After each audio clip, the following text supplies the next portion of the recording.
everyone, and welcome, Bill, to today's Trust Talk. Thank you so much for joining. So, today we've got some exciting topics to cover. We are going to be talking about trust, authenticity, and people in AI. So, as we are talking about this, Bill is the co-founder for gen.video, and we're going to be exploring why some of these principles are so important as we think about our utilization, our development, and the future of AI in our personal and professional lives. So, just quickly, an introduction to Bill. Bill is a seasoned digital entrepreneur with over 25 years of experience in finance, e-commerce, and video content creation. As the executive chairman and co-founder of gen.video, he has revolutionized the industry by pioneering video-based product reviews that connect brands with influencers and thus fostering that all-important trust and authenticity. His leadership has ensured that gen.video remains at the forefront of user-generated content, driving higher engagement and loyalty. In addition, his extensive background includes roles at General Atlantic Partners and Morgan Stanley, where he played a pivotal role in major transactions, like the IPO of Monster.com, just to name a minor one. With an MBA from Harvard Business School and a BA in economics from the University of North Carolina, Bill's career has really been marked by a commitment to innovation, people-centric design, and a passion for empowering consumers through digital video. So thank you so much, Bill, for being here today. Really excited to talk about some of these critical themes. So I'll kick us off with just a little bit of context for everybody on the call today or watching in the future around why are we talking about these core pillars today?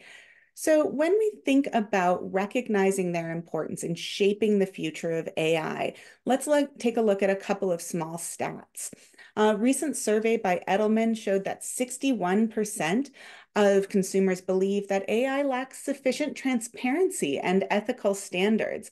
And a PwC report highlighted that 85% of CEOs agree that AI will significantly change the way they do business. I don't think anybody's surprised to hear that one. But on the flip side, only 33% necessarily feel confident in its trustworthiness. So when we think about emphasizing and building our solutions around these values of authenticity and trust and people, this is really what's going to let organizations get to those growth factors of 2.5 times more likely to be high performing, as the McKinsey report is showing. So today we're going to be exploring some of those, how we integrate trust and authenticity, how we incorporate accountability and people-centric approach to ensure a positive impact on society. So Bill, I want to kick it over to you. These are topics that are near and dear to your heart, and you have years of experience working with covering, and not just that, but really leading the charge on staying ahead of the curve there. So can you talk to us a little bit about your history over developing these solutions? How were your core pillars developed over time? And what has that really created for benefits for organizations and people? Yeah, so thanks for having me on the show. I'm really glad these are really important topics and super pleased to be invited to speak to them. And so starting with my history, so I was really fortunate early in my career, literally in the year 2000 when things were really just cranking up on the internet, to serve on the board of directors of one of the first companies dedicated to user-generated content. It was a company called Planet Feedback and was founded by a guy called Pete Blackshaw, who's still around, still doing great things, and actually working very directly in the AI space. Everybody should be following Pete on LinkedIn. And Pete really built his whole career on the importance of transparency, trust, and authenticity in the relationships between brands and consumers. So happy to say that I learned from Pete. And as a result of that experience, I adopted the same principles when I started my own UGC company, which was originally called Expo TV. We pivoted in the meantime, so it's actually the same company. It is what is Gen Video today. So we carried those same principles forward to influencer marketing. And the benefits of keeping those principles, again, transparency, trust, and authenticity as your North Star, are that as you will get so much more from consumers, is they really feel valued in the conversation. They will feel that those principles permeate through the content and the product that you put out in the marketplace. When they feel like they're an equal partner in that conversation, when they feel like they're respected in that conversation, then they're glad to engage with brands. But one of the things that's really interesting right now, if you look at influencer marketing, when we first started in the UGC and social spaces, like I remember Procter and Gamble was a client then, they're a client now. They originally had a principle that no one from any of their agencies or sort of quote brands themselves were not allowed to post on any content about that brand because brands weren't invited into the conversations. Today, Oh, if you look at the way social media is, and if you think about especially TikTok, brands have their own channels. They have their own voice. They comment on other people's content. How's that been enabled? It's been enabled because brands are seen, at least certain brands, as individuals, as people with a personality, with a voice, one that is clear and transparent. And when that works, those are the benefits that you very clearly can get in that conversation. Even beyond that, though, so that's the upside. yeah. Beyond that, and maybe this is even more important, you really protect yourself from any of the dangers and backlash that it can occur when something goes sideways if you aren't being transparent and authentic. That's these inauthentic processes will inevitably out themselves one way or another, whether it's through an FTC investigation or something else, and it really can hit the fan. And just in human relations, once you've lost trust, it is incredibly hard to get it back. So, again, keep those as your North Stars. They're not hard principles to follow, and you'll set yourself up for success. Yeah, that's great. I really appreciate that introduction, especially since we all know that with the surge of AI development, it's part of our personal lives, our professional lives, our combined personal and professional lives. And so when we think about the benefits and the risks, thinking about it in the context of how this is holistically important for us as people is so important. And I find that it's interesting, this idea where you're talking about when you're successful and talking and bringing brands into the conversations and brands almost as people, you're getting that improved trust and authenticity. Do you have any recent examples? I know I'm kind of swinging this at you. Any examples that are particular North Stars of brands that are doing a great job or brands that you've worked with in the past that are really delving into people and authenticity and trust? Yeah, I think a lot of brands are doing a great job right now in this regard. I think, one brand that like really has managed to drive a lot of their success through social media and through sort of that TikTok experience is, for example, Olipop, which is in the probiotic space. And so, that's one that has grown up straight up through doing things the right way. I think another brand that like does a really nice job is one of our clients is Hydrosilk, which is one of the Edgewell brands, part of the larger Schick family. And I think they do a great job, engaging with their consumers, putting out really good content. But I'd say, like, again, I see a lot of positivity, in the kind of brands that we work with. We also work with a lot of consumer electronic brands, and all of them are, Hewlett Packard, for example, engaged in solving people's problems and thinking through what those problems and use cases could be, and then engaging with influencers and users in a very transparent way. I mean, it's not a perfect company, but it is a great company, very consumer centric company, and those principles, a couple of which are like the serviceability of their products, right? So they actually build their products, they design in ways that those products will last longer, and you can have the battery replaced, for example, or do other maintenance yourself, upgrades. um, Consumers really appreciate that. Another one is sustainability, so they use a lot of recycled products. When we run these influencer campaigns and we talk about those features that are even beyond like the speeds and feeds, as we talk about in the tech space, uh, a lot. Consumers really react. They see it. They can dig deep, which is again one of the things that AI is allowing, is for you to go deeper on topics like that and quickly discover the truth. And when they see that those things are validated, again, that just is reinforcing these messages of authenticity, and truly delivering a value proposition in line with how we'd want to be treated as individuals. What a great example. I mean, so when we think about examples of building trust and authenticity, so many of us in tech kind of get into AI, but we forget that many of these original models, I mean, Olipop's perfect example, that's in the personal health and wellness space. I mean, what is more important to maintain trust and authenticity than ourselves and our health? And so an organization that's able to do that in that space, that's a lot of lessons that us as organizations can take back and learn. So, as we're thinking about the future and what's coming next and how we can learn from all of all of your history and background, I'm really interested to understand what are some of the big trends that you're seeing in AI? And these can be ones that you are excited about, concerned about. And then how do you see them really impacting the trust, the authenticity, the accountability, and again, that people and customer centricity that we keep coming back to as being so critical to our development?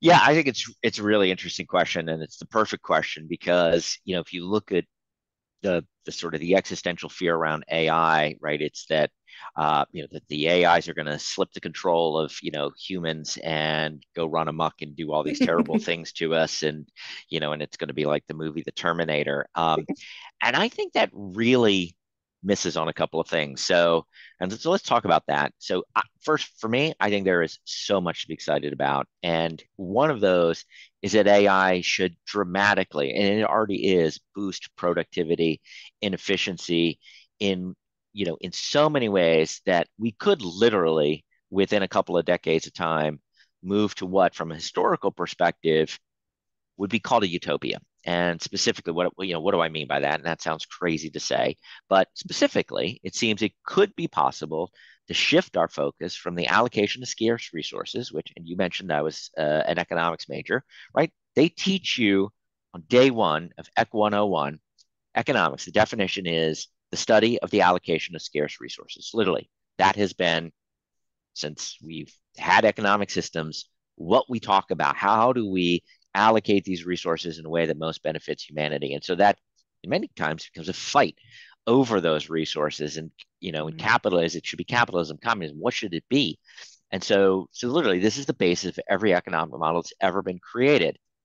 We could see that revolutionized in the next 20 to 30 years to where we would need new models, which presumably would be focused on things like, as you say, wellness, which should be the most important thing to us, is our wellness and our happiness for both people and the planet. And then beyond that, finding deeper meaning in humanity versus, again, fighting over resources and working as hard as we can to grab our share of those resources. So what am I concerned about? It's not AI, it's us. AI Mm. is a tool, like every tool that has ever been created. The question is, can we rethink these concepts like resource distribution and creating societal safety nets for the transformation that would have to occur to get to this, what for most people will seem an impossible utopia? Mm. And so, as you think about this issue, right, are we going to hold back AI? Are we going to resist because this idea that it's going to run amok and take over and rule us versus us ruling them? I think that's crazy. And the reason I think that's crazy is because if you think about the history of civilization, we hold, we will hold people accountable for the failings of AI as it progresses every step along the way. And, again, this idea that we'll say, well, we don't know why it's doing what it's doing, and therefore it's about to run away from us. That's not different than previous tools. And, I don't know what's happening has never been an excuse. It's never been an excuse for a manufacturer producing a car that might have a defect and crash. Well, we don't know. We'll figure it out. That has always been the answer, Yeah. right? CEOs are accountable today for what all their employees do, even if they have no direct, awareness that somebody was forcing unneeded credit cards down consumers' throats. We don't care. We still hold that CEO responsible for that culture, for that product that they created. And so we will hold the creators of AIs accountable, and we will go back up the ladder to figure that out. And again, this has been true since the first day that we became tribes. And if you broke the rules of the tribe, you were shunned from society. It'll be the same with AI. We will figure this out. And so then the question is, how do we again plan and take advantage of the benefits that this tool has? So again, I understand the risks, but I'm incredibly optimistic. That's a great way of kind of tying it back to, again, as we talk about things outside of AI, AI as a structure, as a business, as it can fit into our society, so many of the same rules, mores, morals that we've applied as a society can now also apply to this. It's not somehow Yep. outside of this structure. And so I think that's a fascinating example about accountability has really always been important as part of how we interact as a society. And as long as we keep that at the core of our development for AI in the future, very much so, able to take advantage of those successes, ideally in some pretty big ways.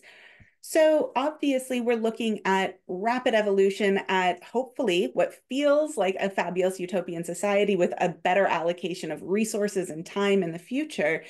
But today, right now, there's a lot of people maybe on this call, maybe watching and out there in the world who don't know or don't feel that they know. How do you get started? How do you start to work with maintaining accountability? And this can be from a business perspective. We talked about McKinsey saying, hey, businesses that get this are 2.5 times more likely to be high performing than the businesses that don't. And it can be from a personal perspective. How are we interacting with these solutions and helping support that accountability as consumers? So, where in your perspective, put another way, what are the things that we and those watching today can help develop, maintain, and support so that we continue to drive that trust, authenticity, the people centricity, and that all important accountability in our organizations and our lives? Where should we get started? Exactly. What a great question. I mean, what's great about AI is that it's available to everyone today. And you start with that. The second thing is it really is less about perfection and it's more about shortcuts to good answers and doing more. Again, that may evolve over time. But what's interesting about AI is in, even 5 years, I think this question of it was scary and confusing to anyone who's even 15 years old today, maybe even 10 years old today. That will seem like a silly question because it's no more complicated than asking questions, right? And as anybody who's ever had kids knows, right, the first thing that a 3-year old learns to do is ask questions. Why? Can I do this? How does this work? And that's what prompt engineering is. It's just figuring out where to ask questions and what questions are going to elicit the most response. And so again, all we really need to do is learn that with it, when we do a Google search traditionally, of course, Google search is already changing. Traditionally, right, we'd ask it and we get a bunch of search results and then we would go on. The only difference here is we ask it a question and then we can iterate on that question and the response that we get. So all we need to frankly learn is how to become more iterative and again, maybe find different tools that are more specialized for this piece of AI or the other. So the only two things that are required really again is that curiosity to ask questions, and then the thing that I think is going to bring us back to that accountability and developing these trusted practices, also incredibly simple: sharing. Mm. Sharing what we're learning, sharing what we're experiencing, noticing when things with AI is either appears to be hallucinating, not giving answers that are better, taking us backwards, so, and honestly, I think again in the future, what a lot of us have hope for AI is that it's going to help solve the some of the social issues that we have, not spending enough time, interacting with each other in deeper ways, finding the things that AI can do and do, without us or on our behalf, still accountably, but on our behalf. And so the best way to get there is to practice that experience of sharing now and making this a very human tool where I show you what I've learned and what I failed at with AI, you share back with me, we learn together. And now we foster these, deeper relationships that again, I think are one of the things we're really hoping. And by doing that, we will not only out the best practices, but we will out the areas where there is risk, where there is concern. There will inevitably, again, be deep fakes and fraud and things like that. How do we recognize them? We're going to recognize them through shared experiences. And so again, I know I sound, potentially like this sort of crazy, overly optimistic person, but I do think the very things, that are where we want to get to are the practices that will help us get there. And again, it's sharing and experimenting and leaning in and being optimistic and hopeful with it. I really love that as a closing point for how all of us can get started. You think about all of the other major advances in human history, human flight, getting to the moon.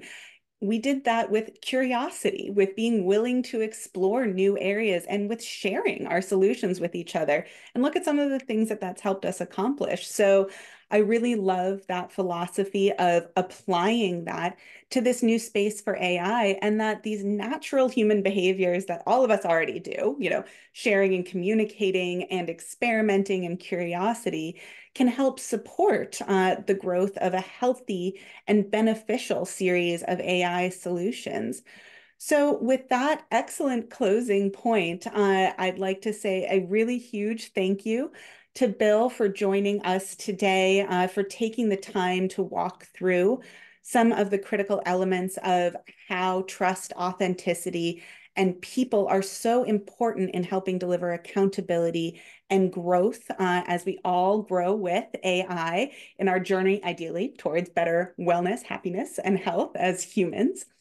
So thank you, everyone. Thank you again to Bill for joining us today. And for those of you who are enjoying these trust talks, want to learn more from experts in their space, willing to share their insights like Bill, we have other conversations coming up this month. And of course, in following months, conversations like with Michael McKerney, which will be happening next week, and Natalie Christmas of Norseman Technologies, all around subject matters that you can now walk away from this conversation with some good starting points and hopefully some excellent learnings. So thank you again, Bill. Thank you to the audience for attending today's Trust Talk, and we look forward to working with you soon. Bye, all. Thanks for having me. Bye. Thank you.